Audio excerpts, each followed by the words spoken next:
So hi guys, welcome to our channel, and so tuturuan ko kayo kung paano gumawa ng database. Dalawang klaseng database. Una yung database gamit ng local host at saka yung online gamit natin yung web host. So ang una natin gagawin ay yung local host na offline. Before na gumawa ng database gamit ng offline is dapat po meron kayong application na SAMP. Ito po. So, paano ito gagawin? Una po, search po muna natin yung CMD.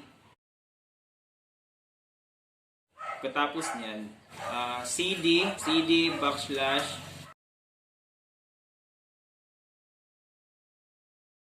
pagkatapos niyan, CD sum backslash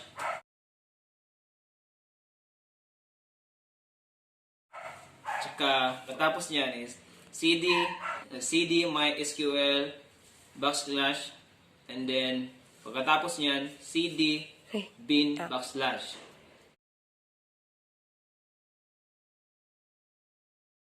Lastly, MySQL minus U at saka root at saka enter. So, ganun lang po. Pagkatapos yan, so malulocate niyo muna po yung yung SAMP na gagamitin mo para magagawa ka ng database. Saka so ito na po ang code kung paano gumawa ng database. Create database. So type niyo lang create database. Saka yung pangalan ng yung database mo. DB _ Carl. Ganun. Depende na rin sa inyo kung anong gagawin nyo. At saka, semicolon, at saka enter. Yun. So, nakagawa na kayo ng database. Ang gagawin nyo, type kayo ng show database. Show databases. Ganan. Pagkatapos nyan, lalabas lahat ng mga database na ginagawa mo recently at saka yung yung bago. Pagkatapos nyan, select mo lang kung anong klase kung gagamitin database mo. So, you just type use db _ kung ano pangalan ng yung database mo. So, gamitin natin _Carl. Yun. Pagkatapos, ito na. So, nagamit mo na ang database mo na Carl at saka ito, nakapangalan na. At saka mag-create ka ng table. So, create table tbl _ tsaka pangalan ng table mo. So, like for instance, pangalan ng table natin CC. Tsaka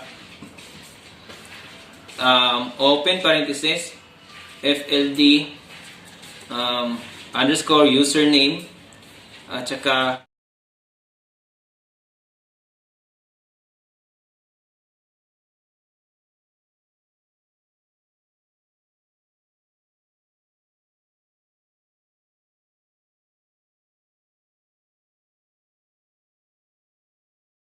FLD yung at saka password.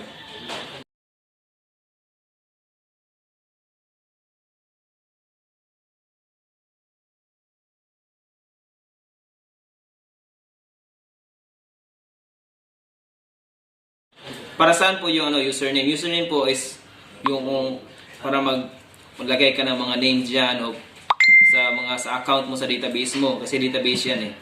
So, ganun lang po.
Pagkatapos yan, yun na.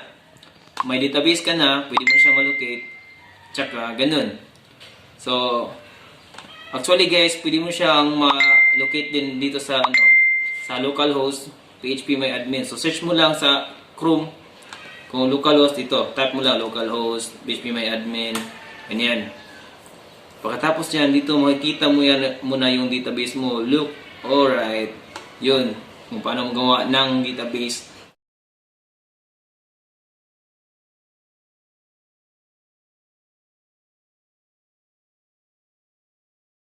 na offline. So, pangalawa. So, anong gagawin natin? So, search mo lang yung link na webhost.com. Paano yan? Ito lang yung link. Makikita nyo yung link. Ito. Tsaka, lalagay ako ng link sa description para makita nyo. Right. So, ito lang gagawin nyo. Search mo lang yung link. Pagkatapos nyan, ito na. Mag-login ka. Either Facebook or Google account. Kung meron ka ng account dito, pwede mo nang ilagin yung account mo. So, gagamitin natin yung Google account natin na right. Di gaya Ano naman, di may papasok na tayo sa web host. Tsaka, yung una natin gagawin pagkatapos yung pag-login natin yung account natin. So, dito ka sa manage website. Ito, yung nakita yung picture na to. Click nyo lang to. Ito, manage website. So, pagkatapos nyan, dito kayo sa tools. Click nyo yung tools. Tsaka may dito. Database manager. So, click nyo yan. Ano lang yan. Database manager. Pagkatapos, ganito. Ito yung mangyayari. Actually guys, nakagawa na ako ng pero gusto natin gumawa ng isa pang database para sa inyo. Ito yun. So, click natin yung new database nandito. Ito. Click natin ito. Right. So, database name. So, database name. So, gagawa ka ng name ng database. So, lagyan natin yan. Ganyan. At saka database username. At saka yung password. Kayo na mabahala sa password. Kayo na. So, pagkatapos yan, yun. Labas na. So, ganun guys. Pagkatapos nun, create ka. Nakapasok ka na. Sa database mo na, kagawa ka ng database.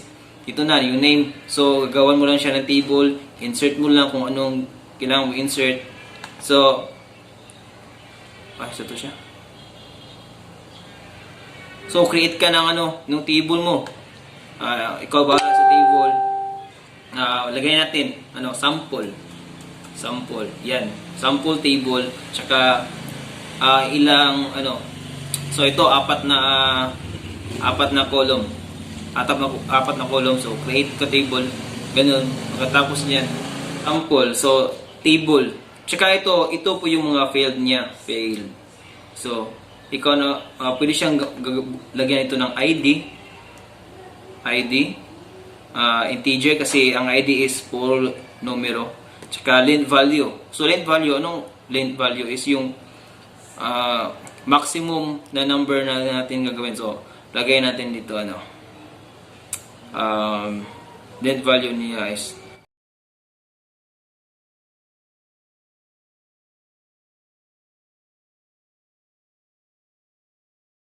auto increment. Click natin yung auto increment para direct siya. Saka